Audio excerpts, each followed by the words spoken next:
Hey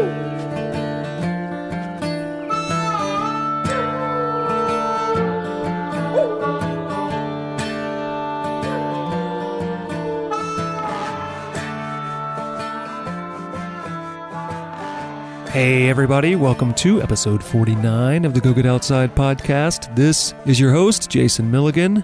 Welcome back, welcome aboard. We have returned after a 2-month hiatus, and this is now officially the beginning of our 3rd season. So who do we have on today's show? Well, we have Annabelle McClure and Andrea Hassler. They are 2 members of the Access Fund Conservation Team.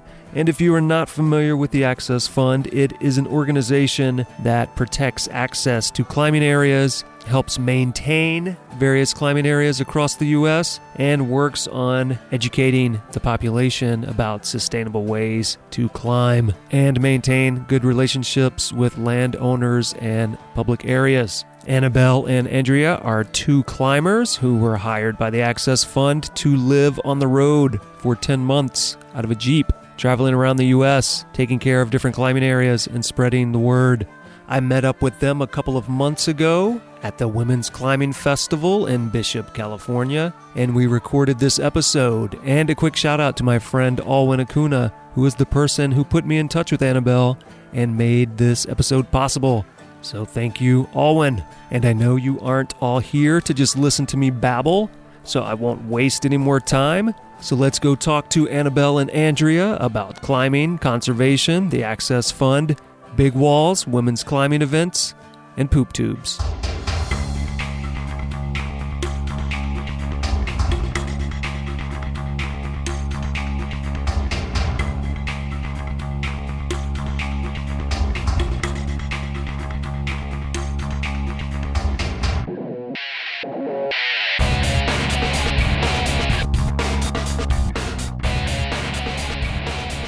So I'm Annabelle. We work for the Access Fund. So we are the National Conservation Team. And we travel the country for 10 months out of the year, going to different locations and doing conservation work.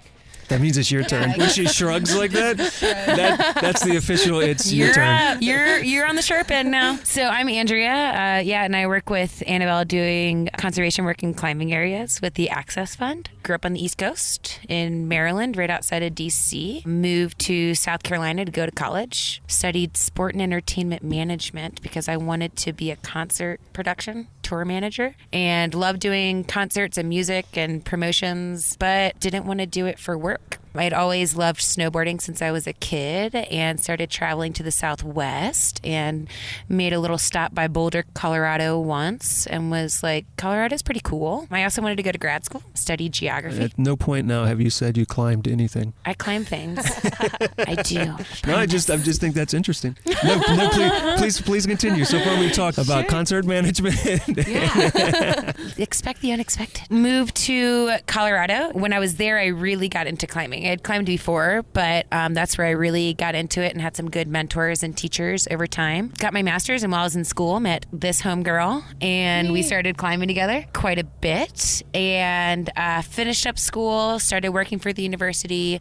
Along the way, worked several side jobs, doing environmental education, environmental stewardship, and research. And one of the things that I found during that time is I'm really passionate about environmental stewardship. I'm passionate about getting people outside and particularly encouraging people to give back to taking care of the places that we love. Annabelle's looking at you right now like she's never heard any of these things about you.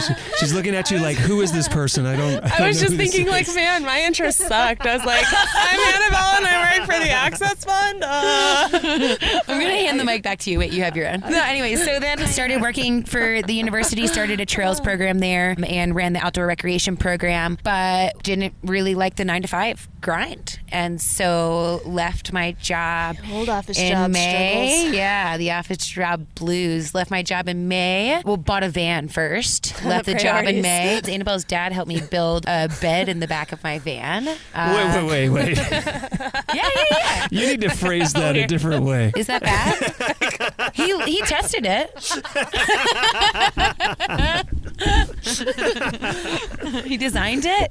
Yeah, and then went out to Yosemite in California for the month on a climbing trip. Then spent another month living at 12,000 feet building trails. Then did 4 months living at 9,000 doing environmental education. During that time, we applied to work for the Access Fund. And now we professionally travel and live out of a Jeep to do conservation work in climbing areas. So she gave us her entire resume. It's a life story. Yeah. I actually left out some stuff. She left out some things. So do you want another opportunity? Yeah.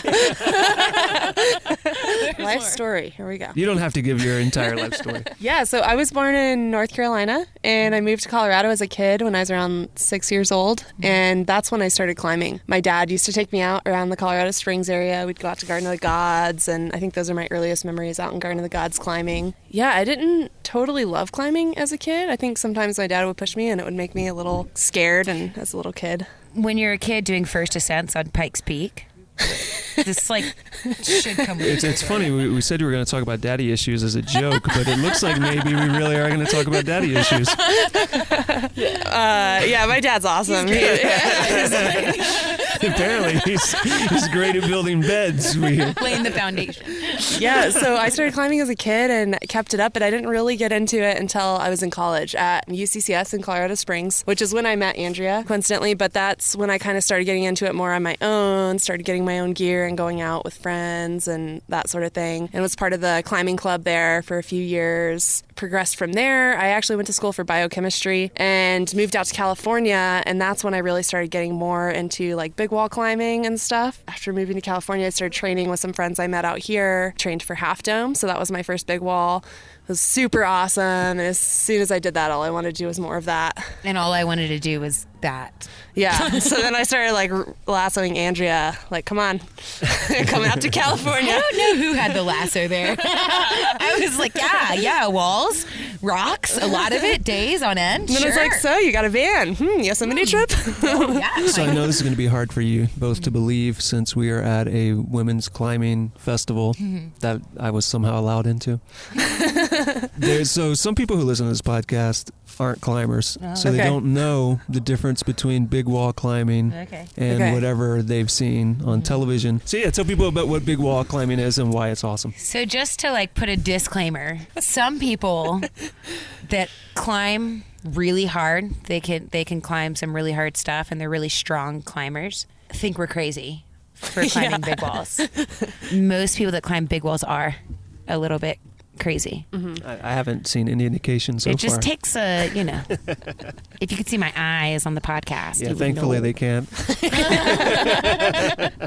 Yeah, so I think a big wall is basically anything that takes typically more than one day to get up. So a big wall would be something like the face of Half Dome or El Capitan in Yosemite, where it takes most people more than one day to climb. There are some crazy people out there like Alex Honnold and some other people who run up stuff in a day. But, for the normal climbers. Or in 2.5 hours. Right. That is the record. Sprinters, whatever. We're not sprinters. We are long-distance climbers. You are not the hares. You are the turtles who win the race ultimately in the end. Steady. So the setback to being the slow people is we have to haul all of our stuff up the rock with us.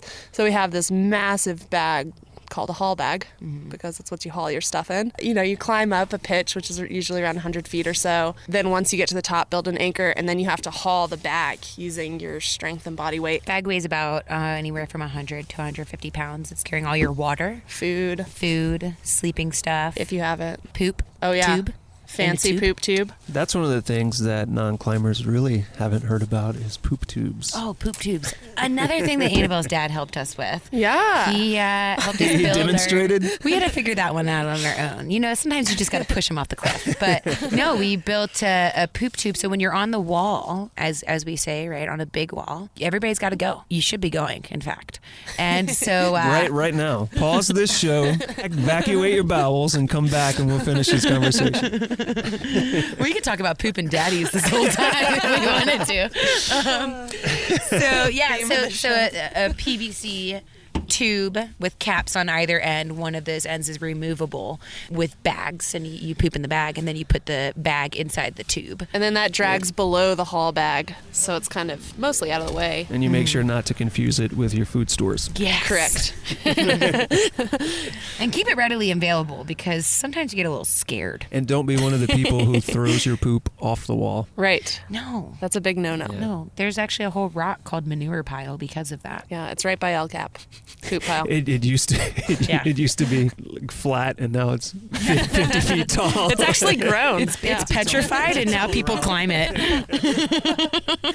Dirty dirt bags. They'll climb anything that's vertical. So you decided, I want to haul a bunch of shit up a wall in a heavy bag. I want to crap into a tube. Yes. And I want to do this for multiple days. Right. So explain to people why that's cooler than going to their gym and climbing on a plastic thing 20 feet and then going home and... The exposure. Yeah. So, like, exposure I think is great. I really like immersion. I really like being out for long periods of time and being out and away from roads and lights and stuff. For me, I was getting to a place in my climbing where I was kind of stagnant. I wasn't growing in my climbing. I wasn't getting better. And I thought, well, maybe I need to set some big goals. I called Annabelle and I said, hey, you got into that big wall thing, climbing Half Dome. I really want to climb a big wall. Let's do this. And she was like, oh, cool. Do you want to climb El Cap?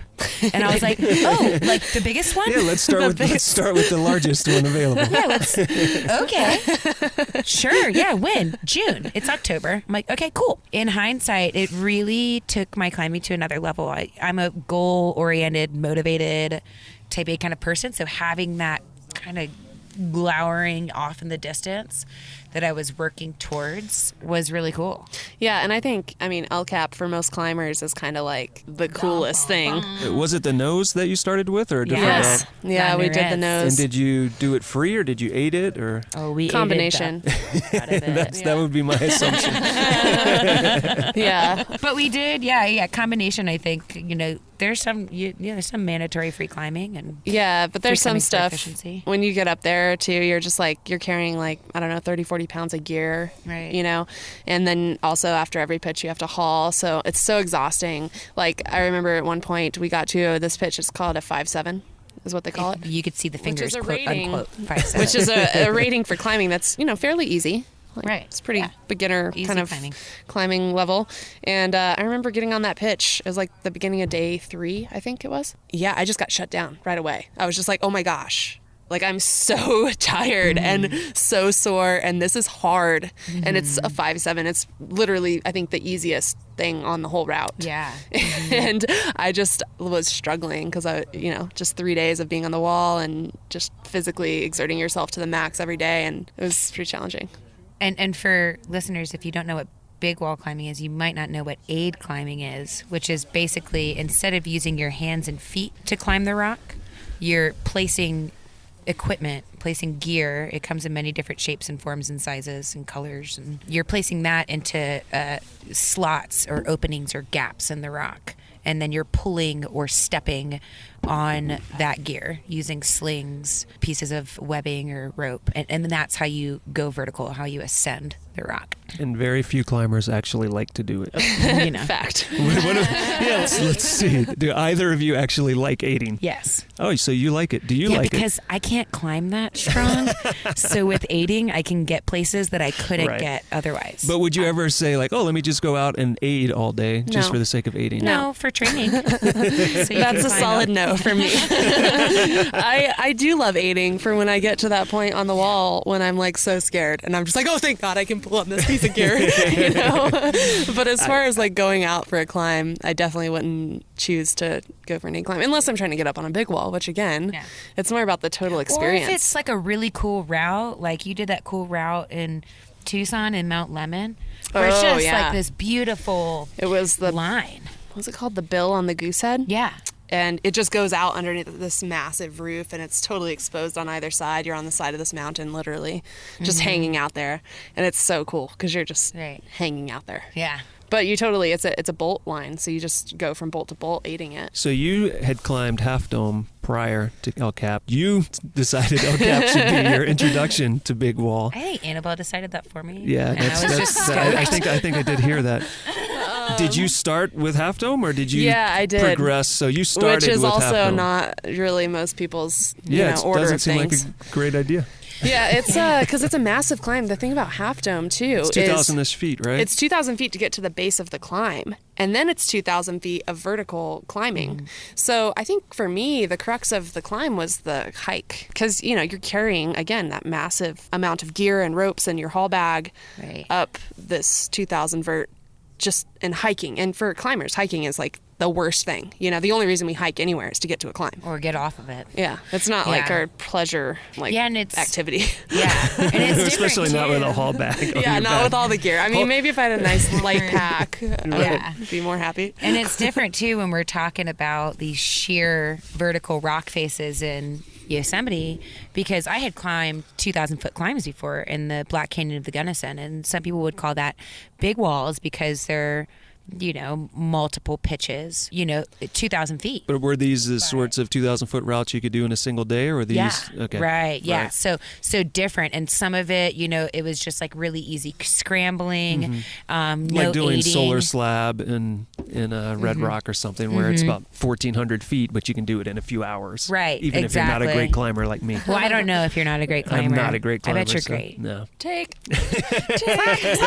Yeah, so I had actually done Washington Column as well, which is considered a big wall, but we did it in a day. So I left my job, sold all my stuff, packed up my van, drove to California, picked up Annabelle. And I was living in Santa Cruz at the time. In Santa Cruz, yeah. And we drove to Yosemite, got there at like 5 o'clock, went and climbed the poop pile. Manure pile, the one we were talking about. Did you add anything to it? No. Whatever you can do to just keep getting it higher and higher. Everybody, do your part. And then Access the Fund is next going to day- love it. Oh, gosh. No, really. Use a bag, pack it out, or dig a hole 6 to 8 inches deep at least. Wag bags, Yeah, iffy wag bags, bags, whatever you got to do. yeah. Poop tubes. Yeah. Get that poop out of there. And then the next day, per some advice from some people, Annabelle's dad.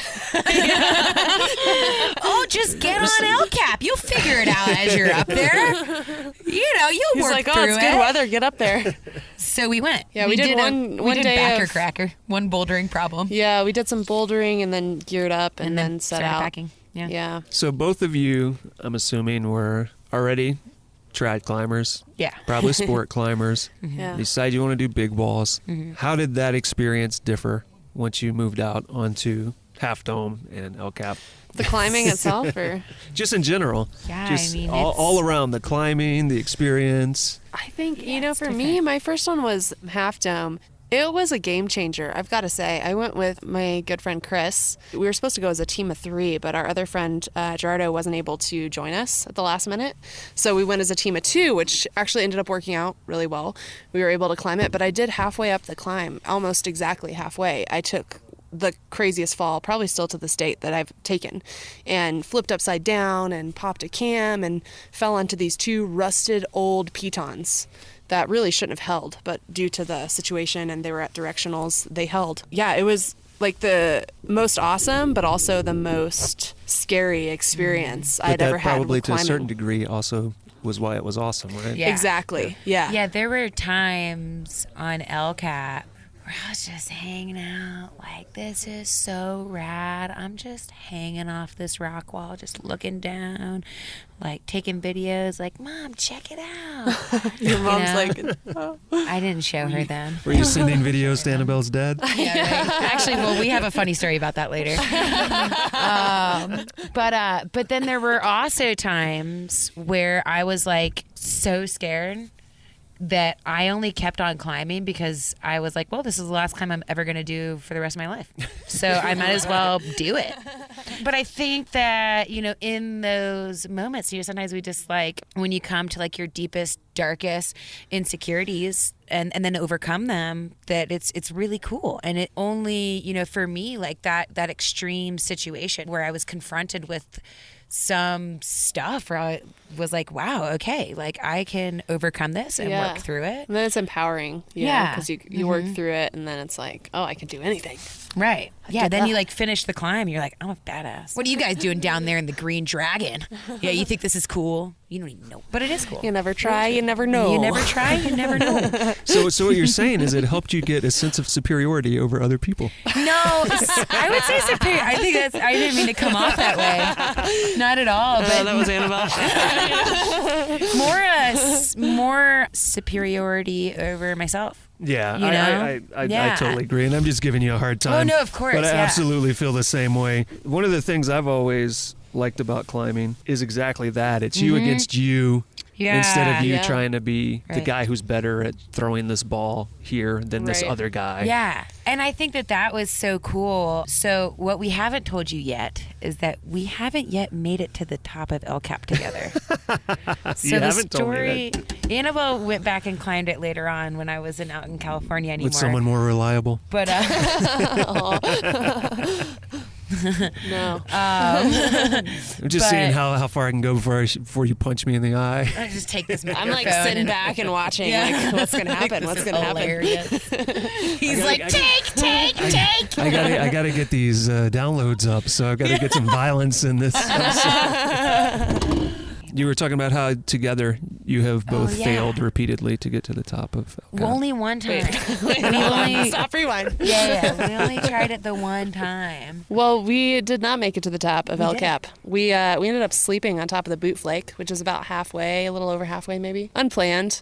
It kind of got dark on us. We both had kind of had our 3-day fill of exposure hanging on the side of the cliff. I think we were both just mentally exhausted. So I have to tell this story because it's so funny.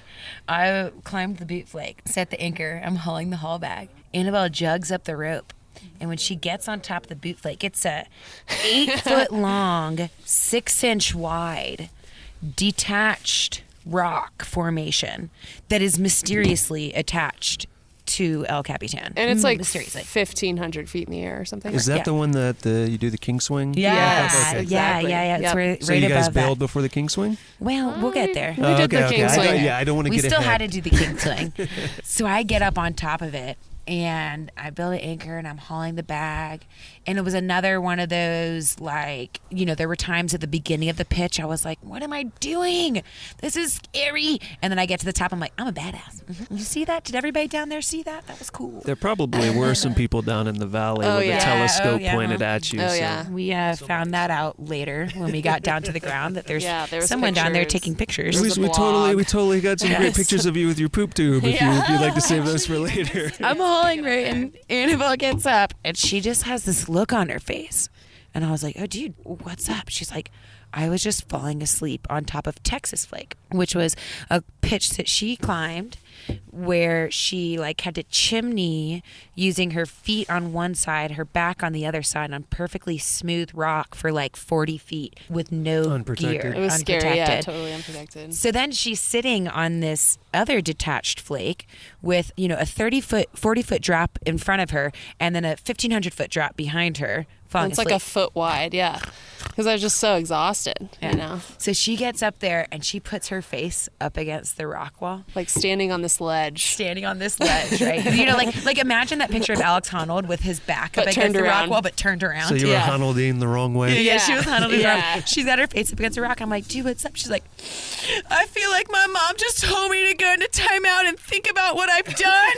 I can't look down there. And meanwhile, I'm hanging off the side of the rock hauling the bag, literally I'm 30 feet down, just hanging off And I of one literally rope, can't you know? even think. Yeah. I'm just like, I'm in timeout. I'm in timeout. And I'm like, hey, shit, right? Because she's the experienced big wall, right? And I'm like this newbie. So I'm like, oh, shit, should I be scared? I'm scared now. Oh, boy, are we in timeout? Do we have dunce caps? I don't know what to do. So we decide, we're like, you know what? We could do this. It's going to take us a week. And What day was this? Day 3, you said? This was day three. Yeah. I look at the topo and we're like, okay, we have 4 more pitches to get to the next bivvy spot. The sun's going down. Yeah, it was like sunset when we were figuring this out. Yeah, the sun's going down. Right now we're averaging like 2 hours a pitch. By the time that everything's said and done and ready to go, like slow, just way too slow. Way too slow. Like we should be doing a half hour. We're slow. So I look at the topo. Well, this topo says that this is an okay bivvy for 1. Yeah. Which a bivvy is when you sleep, right? On the side of a cliff. On the side of a cliff, and imagine like a 2x6 is what we're standing on. Like 1,500 feet in the air. And then we look at the wall. There's bolts. But maybe compared to other things you were standing on earlier that day, that seems very spacious. It did, right? Because when you're just hanging in your harness and then you get to stand on something, you're just like, oh, yes.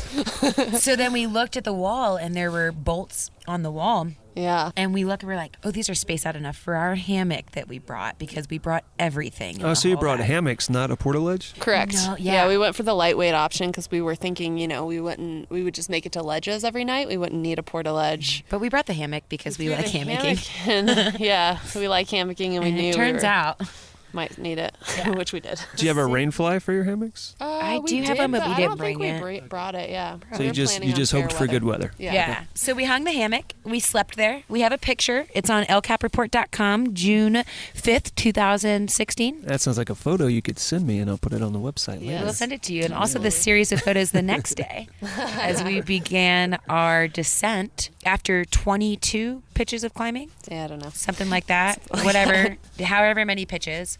We started our descent. Day to wrap down. Yeah. So Annabelle does the king swing where she lowered down off of the boot flake. Oh, wait. We called your dad. Yeah. The night, so we're hanging in the hammock. And we're like, and just shame. Like, we decided we had to bail, so we're just like super sad. Planning and, this for 8 months and now we're going down. So we call my parents, and we're just like, oh yeah, we're up on the boot. And my dad's, a big climber, so he knows exactly. Oh, the old boot flake. Yeah. And then he just goes detached, off. He just goes off on this tangent about how. You'd be terrified. Yeah. He's like, oh yeah, the old boot, that's completely detached from the wall. And we're like, Dad, we're sleeping here tonight. It's a miracle it's still there. We used to joke that if you brought a crowbar up there, you could just knock it off and ride it down into the bottom of the valley. Don't kick it too hard. Yeah. And we're sleeping here tonight in this hammock, like 1,500 feet in the air. Just like, Dad, why are you telling us this? And then he reminds us that rappelling is the most dangerous part of climbing. Right. And then you have 15 rappels ahead of you? Something like that, yeah. A full day of rappelling. And the first rappel, Annabelle does the king swing, right? So stoked. Gets it. Pulls around, gets to the anchor, and I'm like, you're a queen! Right? Because the day before, we only saw 2 climbers in 3.5 days. They were speed climbers. One of them was a Patagonia ambassador from France, and the other one was a friend that we made in Camp 4 right before we left. We heard them do the king swing, and they go, you're a king! And then when Annabelle does it, I go, you're a queen! Oh, maybe you can get them to rename it. I know, it should be. The queen swing. Maybe you need to get to the top haul first. Bag. Yeah, I know. Before we have anything named we after have the us. haul bag, 150 pounds of all of our stuff to get down, not just ourselves, but our gear to get to the bottom. That's going to be a huge pain wrapping with a haul bag. Well, it actually, pain is a good way to, because the first rappel, I lowered the bag off of a tether, which is a thin rope that we use to kind of lower the bag out to a better place in order to haul it up. But we were now going the opposite way, reversing the system. And when I lowered it off of the tether, as opposed to the haul line, which I should have, the haul bag just went flying through the air. And I knee-jerk reactioned without my gloves on, grabbed the haul rope, and got second-degree burns on my entire left hand instantly. And some of your right hand. Yeah. So, but I was like down below. Couldn't see me. Couldn't see her because it's around the corner and up above. And so all I knew. You weren't in the fall zone of the haul bag, were you? No, luckily I was just to the side of it. But the haul bag comes just like whipping by me, And all she can hear is just like bloody yells. Just screaming, just like hurling. death screams. Yeah. And I can't see her and she's just screaming. And I was like, oh my God. Because I'm imagining, if she was lowering the bag off of like a gree or something, like there's just no way that would have happened. Like the rope would have had to break, or the anchor would have had to blow, or something crazy. Her arm is falling off. So she's like imagining So I'm like this mangled. She's like mangled in just like a tangle of anchor and rope, and like I don't even know if she's like cut in half or what. Yeah. And I've been through pain before in my life, but this was top. This really like kind of topped the list of pain, to the point where like, you know, my brain, I couldn't think about other things or nothing. Yeah. All I could do was just curl over and scream, and it was like my brain was just filled with my own screaming. We're and really pain. making Big Walls like so much fun. Yeah. Can't wait to go back. Really. I'm not joking. Yeah. And so But- then finally I'm like, my hands. And Annabelle, I was like so relieved, because Yeah. I'm like imagining she's like dying up there, you know, just Yeah. like in some, bleeding and I'm like, out, you know. who and I knows? had gotten sucked into the anchor when the bag fell, because I was pulling in the slack on the other end. So as soon as the Oh, bag right. fell, it like jerked me up into the wall, and I got smashed into the wall and the anchor. So I was like not in a great spot either, and all I can hear is her screaming. And I know, like, you know, she's obviously in a lot of pain. If she's not like mangled or cut in half or I don't know what. Yeah. And so I'm imagining like she's gonna do something stupid, Right. because like what do you do when you're in that much pain? Right. You can't think, Yeah. you know, much less like think of a system and get in a good place. I mean, you're 1,500 feet in the air. What dumb thing that did was you the do? dumb thing. That was the dumb thing. No more dumb things happened after Well, that's that, good. actually. Yeah. So I remember her she was trying to talk to me, you know, like a partner does, like, okay, you know, I don't even remember what she was saying, but Yeah, she I was was saying just, words, like, and all I could say trying is, to- shut up, I can't think. Yeah, and that's exactly what I was worried about, because I had no idea like how injured she was, and then Right. she finally in the middle of her screams was like, my hands, and I was just like, phew, oh, her hands, oh, that's like one part of her body, like that means the rest of her body is probably fine. and again, are you still attached to the anchor at this point? Yes. Or are you okay? So you're thankfully not on rappel at this No, point. Yeah. no. Where I'm you could standing really on the make boot a bad flake. decision. Yeah. So what would have been really cool if then the boot flake broke off and I got to ride it down, Yeah. as opposed to That'd have been to sweet. spend an entire day rappelling with one hand. And then Annabelle, I remember this so distinctly. She goes, you know, I'm like, I can't think, my hands, blah, blah, blah. She's like, okay, well, I'm not really in a good situation right now either. And it was like this like snap, like, oh my gosh, like I need to clear my mind. I knew that we were rappelling, so I could sacrifice water, poured water on my hands to cool it down, and kind of took some time. I have no clue how long it was, but took time and kind of got myself together, looked at my system, checked, double checked, triple checked, quadruple checked. I don't know. I just kept on checking the same thing over and over again, because I knew that I was kind of messed up because I was so injured. And then finally kind of figured it out, and then had to lower myself down around the corner, pull myself around a corner with this like weighted, messed up system that's not really conducive, and then get to Annabelle, and I'm just like crying and blah blah blah blah blah blah blah, and she's just like handling it and like staying calm, and we're like, okay, we're gonna leave our water here, and I'm just like, you know, and she's just like, I don't know what you're trying to say. Basically, what she's trying to say is she is a tough ass. She Thanks. like handled it, and we were able to rappel all the way to the ground safely. Oh, so you're saying she Yeah. was bragging, is what you're So, you know, I messed up and hurt myself, but you know, totally still got down. Yeah, she totally handled it, Yeah. and we got down safely with our bag and everything. We left a couple gallons of water, I think, for some happy For the next that climbers. came up probably. Yeah. One thing that I think is cool about this, not that it's cool that you guys had to bail Yeah. and burn your hands and all, Right. is it kind of illustrates that bailing off of a big wall is also a big process. Yeah. And Oh, it's yeah. not like, because I think some people think like, oh, we'll just bail. If things go bad, we'll just Right. bail. As if That's the as if thing with that's big not wall. another Yeah. issue. Right. Even multi-pitch bailing can be a multi-pitch, big deal. Yeah, especially if there's not like fixed anchors. Luckily Yeah. enough, people have bailed off the nose Right. that there's fixed anchors the whole way down. So we were able to just, you know, but it's still a So we get- process yeah, with and the then haul we get bag and down. pulling the ropes. You know, we get down, I mean, a full day later. You know, the end yeah, of the this day, is, the like, the sun's coolest part of setting, the and we're story. getting down to the ground. Right? We get And down Annabelle's to the dad is there. ground. Right? And our friends meet us there, Gerardo, and he was like, oh, yeah, everybody thinks you two are the toughest girls in the valley. And we're like, everybody, like, we only know You and your two like friends. 2 other people here, you know? Like, Yeah. we had literally, because we were only in the Right. valley for like 1 day before we took off.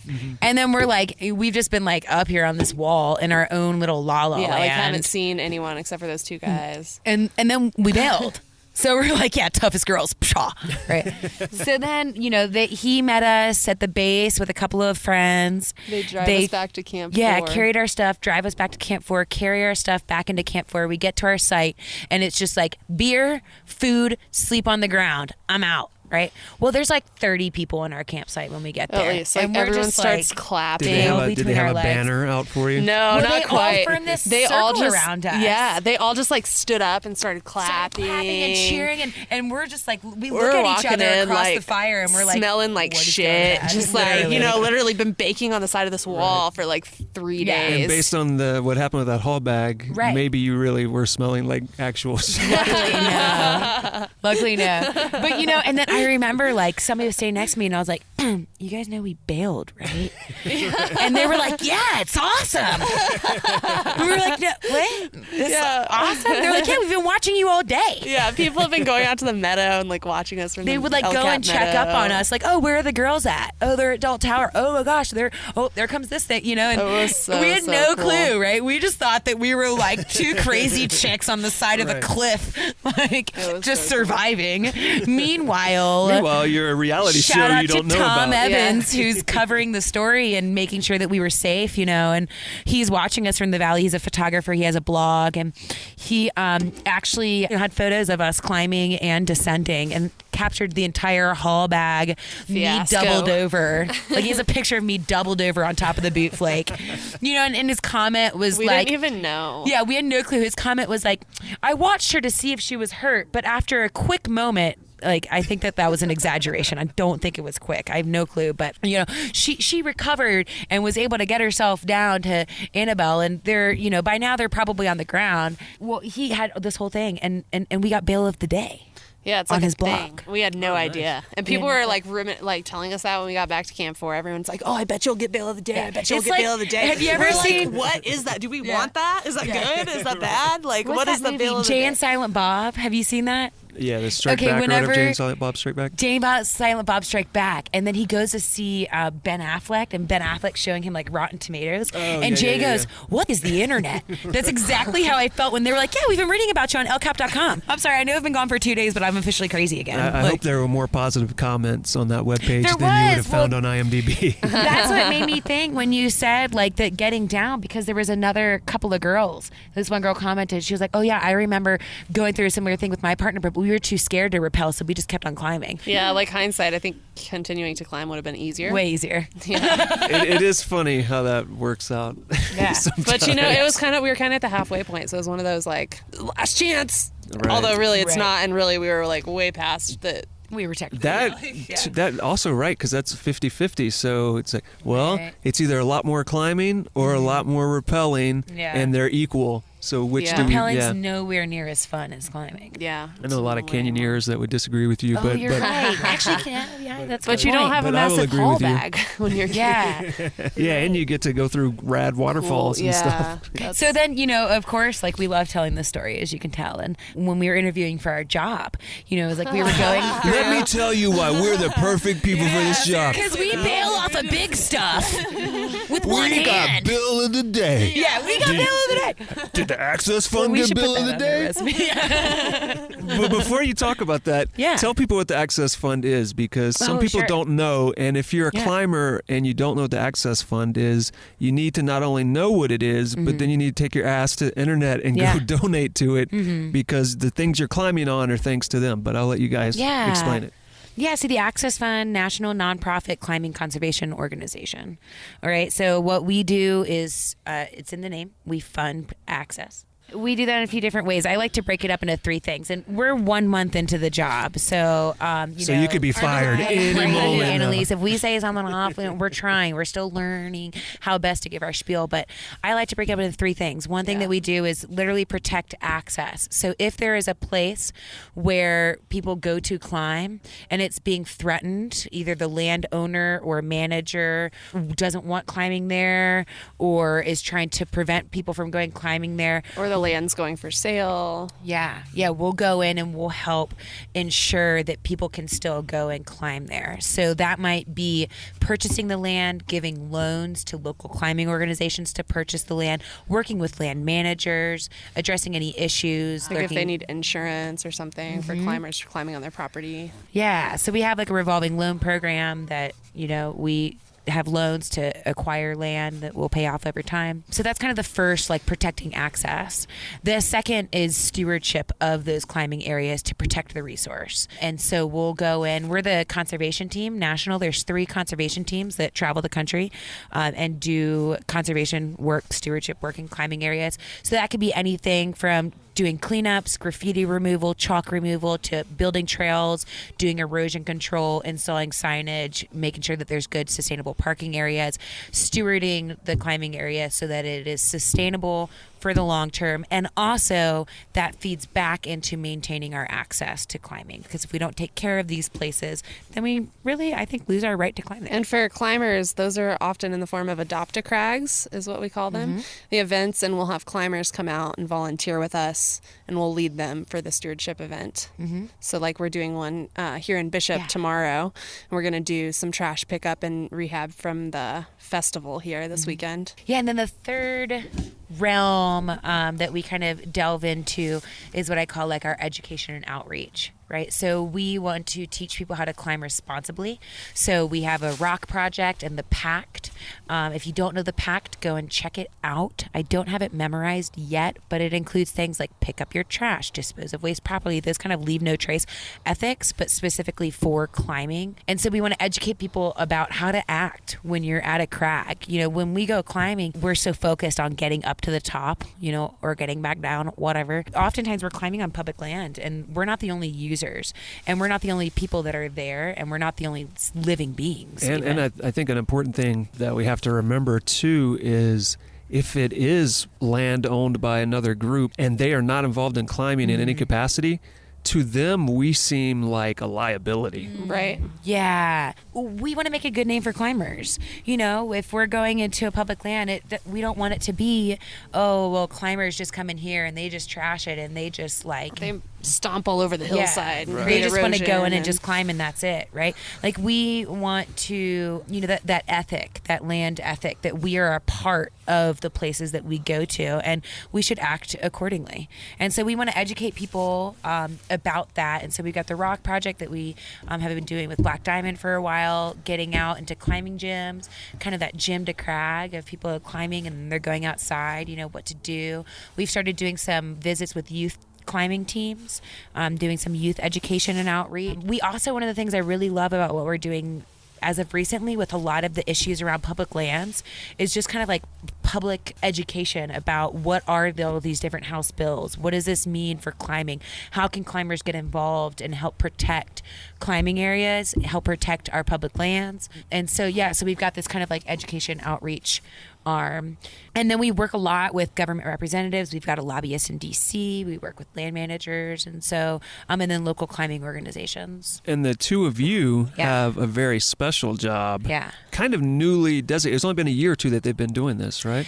It's actually been about 5 years. Oh, it has been that long. But it's been growing. They just expanded this year to 3 teams. It was 2 teams for the last few years. And then the last 1 year was 2 teams. Before that, it was just 1 team. You're both a month into this. Explain to everybody what your job is, because your job is particularly cool. Yeah, so we are the National Conservation Team for the Access Fund. So we travel all over the country for 10 months out of the year, and we do all the stuff Andrea was just talking about. So we go to new locations. We do stewardship events like we're doing here in Bishop, trail work or trash pickup at different climbing areas, that sort of thing. We also do a lot of education and outreach. I think that's one of the key components of our job is really like going to festivals like we're here at the Women's Climbing Festival and just talking to people about, what the Access Fund is, what we do. And we talk about poop a lot, what to do with poop when you're out climbing. I just wanted to This insert is the that. recurring theme of this episode. We just had to throw that in there. But we also do, gym visits. Like Andrea was saying, we've been trying to do more meeting with like the youth climbing teams, which I think is really good because especially kids, they're young and they're just starting to go outside maybe, and they've grown up climbing the gym. It's really important to teach, I think, those ethics of how to mitigate your impact because we can all really only be responsible for ourselves. And I think if everyone's educated and knows how, what they can do to lessen their impact on the land, then as a whole, rock climbers will have less negative impact. And as a disclaimer, we didn't have a conservation team come in and teach us this. We had mentors, Annabelle's dad, old school climbers, and this has just been the reoccurring ethic. This conservation ethic has always gone hand in hand with climbing.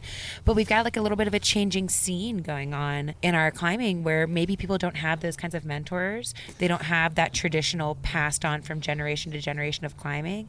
And so our job is really trying to get that back out there. But all of you climbers out there that are listening, don't think that, the access fund, the conservation team, they're taking care of it. We all, as climbers, are a part of this community, and we all have a role in decreasing our impact and mentoring others. One of the things I love about climbing and a lot of outdoor stuff in general is I think it reinforces personal responsibility because no one else can be responsible for you in these things. No, you're so right. So carry that into the rest of your life, please. Yeah. Don't just think of it when you're on lead clipping a bolt or placing a piece of gear that you're responsible for yourself then.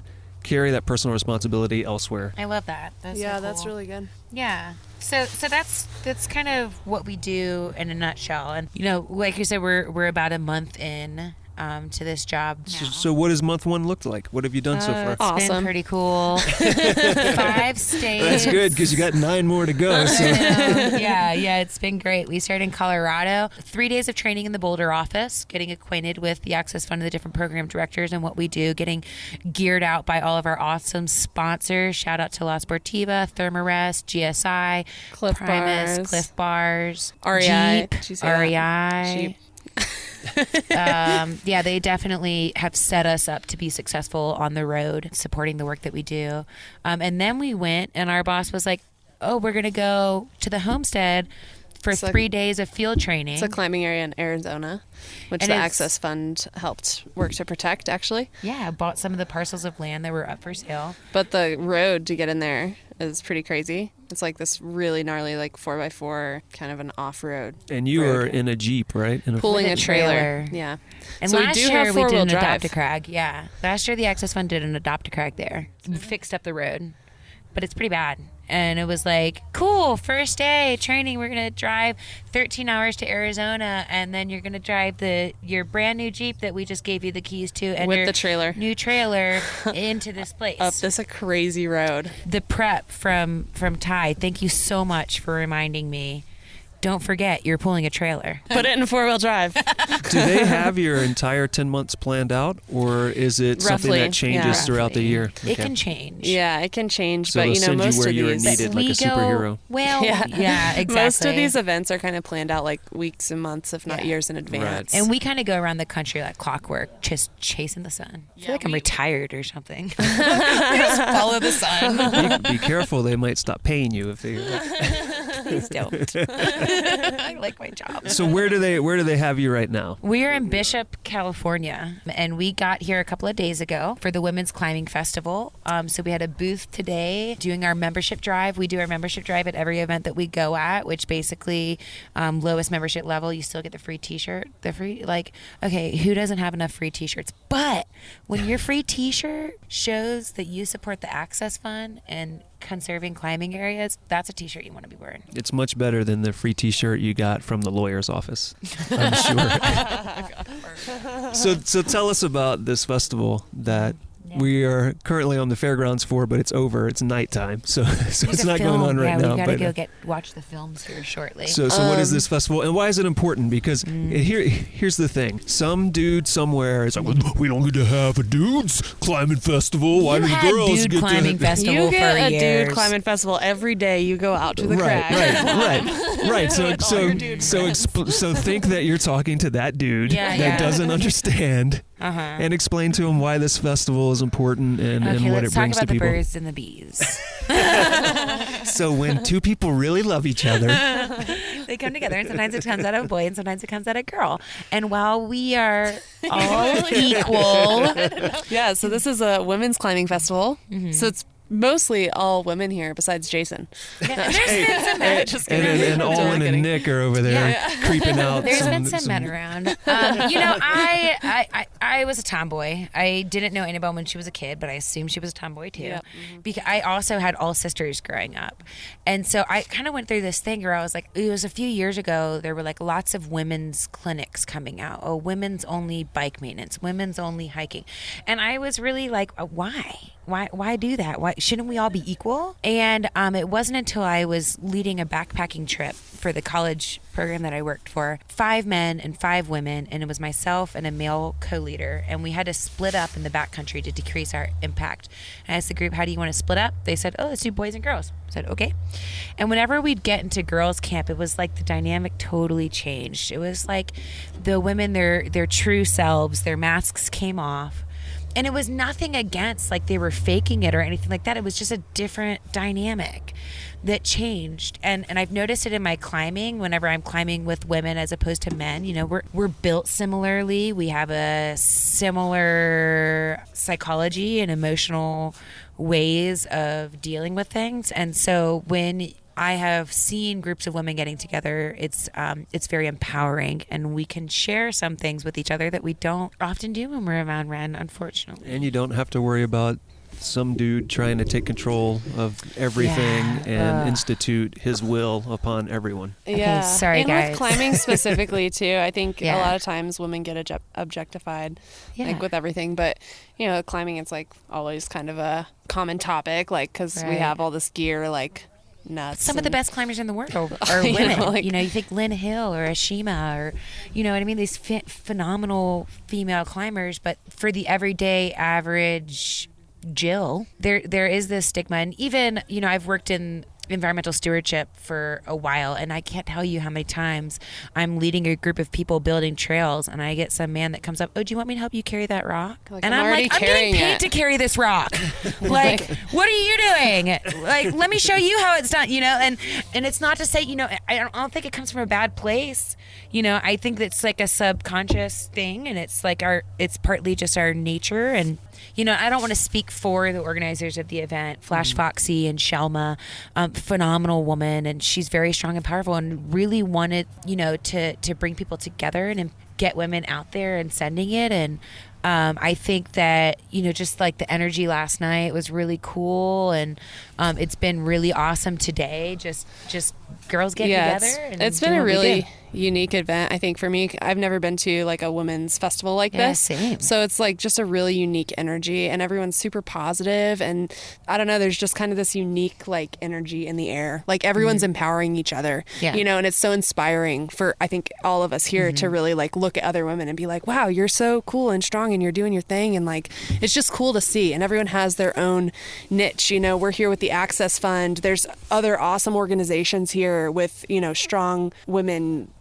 leading their booths or their tables or whatever, and just talking about issues that we all have, that we all kind of deal with. And it's just been really cool to be a part of and be here. And for the dude that's maybe listening that still doesn't get it, maybe he can understand this. When you can have an event like this and you can help women become more comfortable with all of these outdoor things and their place in it and all, in the end he will benefit too, because there will be more women outdoors that he can befriend or harass or whatever. But it does benefit everyone. It really for does. Both genders to be comfortable. And there also might be a different perspective that that dude hasn't experienced yet, because he hasn't met enough women outdoors who are comfortable. I think the being comfortable thing is key, you know, because especially with climbing, like it's easy to get out, especially if you're pushing your limits and pushing your skill level, and get somewhere. And, you know, if there's some big strong dude comes up and just like flashes the problem you're looking at, you know, working on, say you've been there like a dozen times before working on the same problem,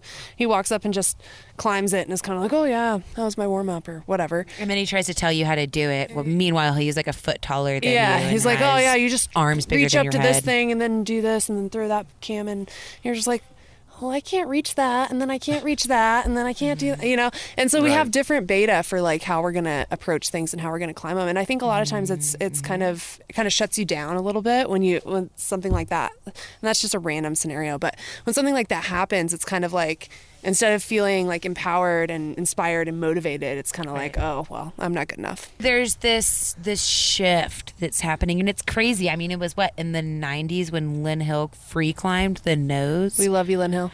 And that was so long ago, and yet there's still these concepts and these barriers.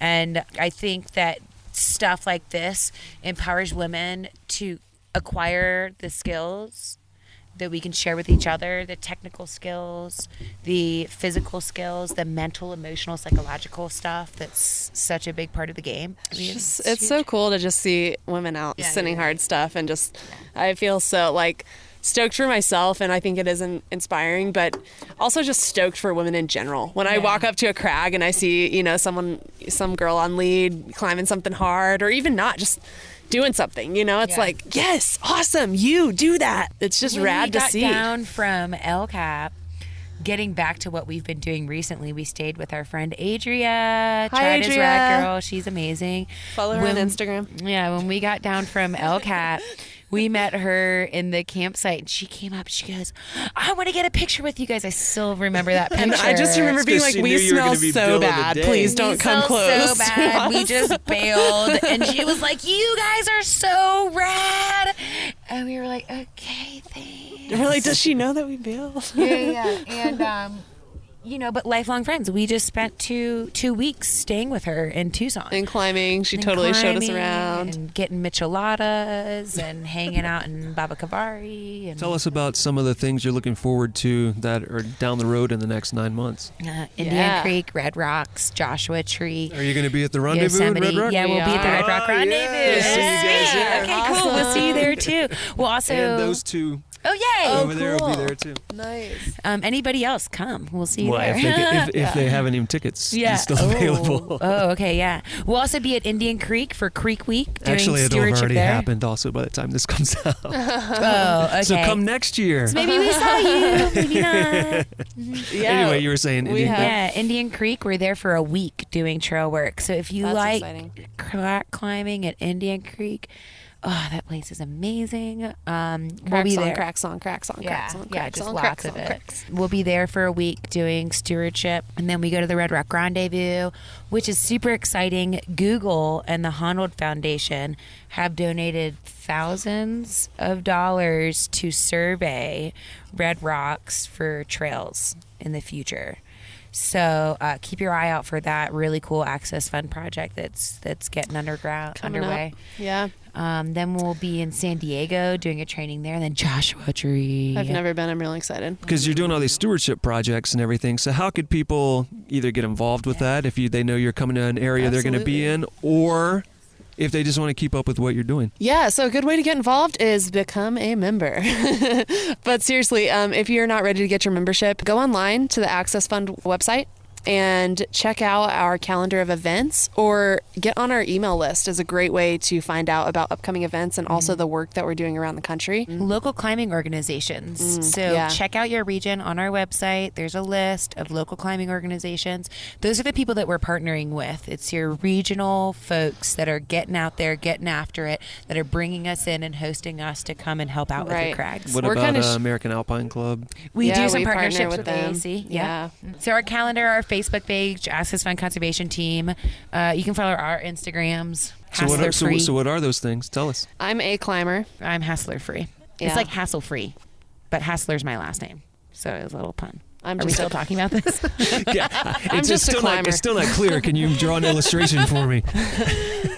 I'm just a climber. So whoa, did I knock over something? No, that was me. I'm going to time out for a second.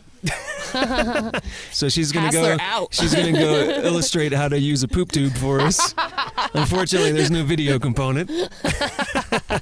But seriously, social media is a great way to stay in touch. Access Fund posts articles on Facebook often about stuff that's going on that we're working on. We also just started a new blog for recipes. Andrea and I are actually submitting some recipes along with the other conservation teams, life on the road. So camp cooking, basically. Although we have a pretty gourmet setup from Primus and GSI, so we kind of have a bit fancier maybe than the average Dirtbag. But still, all you need is heat and a pan, and you can cook most things. So is all that stuff on the Facebook page, or that's on the Access Fund website? On the website, but if you follow us on Facebook, we do post links to those articles. And it's accessfund.org, right? Correct. Yep. Yeah. So I think I'm pretty excited about the recipe blog. It's going to be fun. We've already put together a chilaquiles recipe. We picked that one up in Mexico. Oh yeah, and that's in the Dutch oven. Yeah, Dutch oven, rice and beans and stuff, and gata. Yes, lots of good recipes to come on the Access Fund. What was it called? Like gourmet dirtbag recipe blog. So what I like to do sometimes when we wrap them up like this is give you an opportunity to get anything off your chest that we have not spoken about, any deep-seated things that are just waiting to leave your mouth and enter this microphone. This is a really amazing opportunity working for such a, not to keep on using hyperboles, but like awesome organization. And we get to live the lifestyle, do good work along the way. The one thing that I always like to get out there whenever people say, well, how did you get into that? Or I had a mentor once who gave a lecture on passion, purpose, and destiny. What he said is you really have to find your passion. And if you find your passion, just do it and be about it and live out your passion. And ultimately, eventually, you'll discover your purpose on this planet. And when you start fulfilling your purpose and doing that, whatever it is, you will ultimately reach your destiny. You never really know, but if you don't try, you'll never know. I think that that's so important to get that out there, that whatever it is that you're doing, just make sure it's something that you're passionate about. And even if it's like, oh, well, I don't really enjoy doing this, but I'm passionate about X, Y, or Z, and this helps me get to that point, just get out there and do it. And don't forget that you're not in this alone. I would like to finish off with some words of advice from my dad. I was going to ask if we could somehow work your dad back into the show. Totally. So my dad, Dan McClure, he's awesome. He's a climber. What up, Dan? He always says... This is more advice for climbers, but never lie back when you can jam. Never jam when you can stem. And never jam when you can stem. And that right there is gold. All right, I think that's where we'll finish that off. Awesome. Thanks, Jason. Thank you. Yeah, thank you.